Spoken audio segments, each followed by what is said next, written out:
ମୋ ସହିତ ଏମିତି କେବେ ବି ହେଇନଥିଲା। ମୁଁ ଖାଇବା ପିଇବାକୁ ଦେଇକି 8:30 ରାତି 9ଟା ଖଣ୍ଡେ ହବ ଦେଇ ସାରିକି ଝିଅକୁ ଖାଇବାକୁ ଦେଇକି କହିଲି ପଳା ବାବାଙ୍କ ପାଖରେ ଶୋଇଥିବୁ, ମୁଁ ଗ୍ୟାସ୍ ଫ୍ୟାସ୍ ପୋଛାପୋଛି କରିକି ଯାଉଛି। ମୁଁ ଠିକ୍ ବାସନ ମାଜିଲା ବେଳକୁ ମୋ ସ୍ୱାମୀଙ୍କର ଆବାଜ ଆସିଲା 3 ଥର। ଡାକୁଛନ୍ତି ଲିନୁ ଲିନୁ ଲିନୁ, କ'ଣ କରୁଛୁ କ'ଣ କରୁଛୁ, କେତେ ସମୟ ବାସନ ମାଜୁଛୁ? ମୁଁ କହିଲି ମୁଁ ତ ସାଙ୍ଗେ ସାଙ୍ଗେ ଏଇନା ବାସନ ନେଇକି ଆଇଲି, ଲୋକଟା ତ ଗଲା ଖାଇକି, ଦେଖିଲେ ମୁଁ ଗଲି ରୋଷେଇ ଘରୁ, ଆଉ କ'ଣ କେତେ କେତେ ସମୟ ବାସନ ମାଜୁଛୁ କ'ଣ? 3 ଥର ଯେମିତି ଡାକିଲେ ମୁଁ ଖେଙ୍କିକି କହିଲି ଯେ କ'ଣ ଏତେ ଥର ଡାକୁଛ?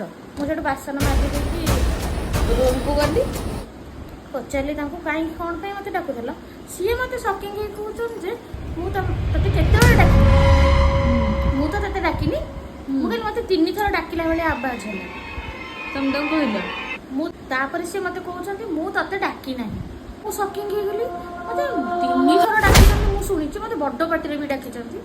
ସେଠୁ ମୁଁ ତାଙ୍କୁ ଡାକିକି ଆସିଲି, ମୁଁ କହିଲି ତମେ ଆସ ଏଠି ସୋଫାରେ ବସ, ମୁଁ ବାସନ ମାଜି ସାରିବି ତାପରେ ତମେ ଯିବ।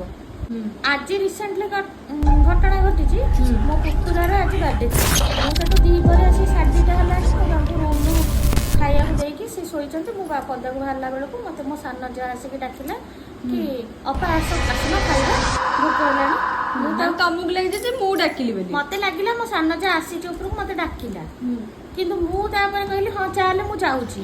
ତାକୁ ଯେତେବେଳେ ଆସିକି ପଚାରିଲି ତଳେ ତୁ କ'ଣ ଡାକି ଦେଇକି ଦେଖା ଦେଇ ଦେଇକି ପଳେଇଗଲୁ ଆଉ ନାହୁଁ ଯଦି, ସିଏ ମୋତେ କହୁଛି ଯେ ମୁଁ ତ ଯାଇନି, ତାହେଲେ ଗଲା କି? ତମେ ପୁରା ଦେଖିଲ? ମୁଁ ପୁରା ଦେଖିଛି ସ୍ପଷ୍ଟ, ସିଏ ଆସିଲା ମୋତେ ଡାକିଲା ଅପା ଆସ ଚାଲ ଖାଇବା।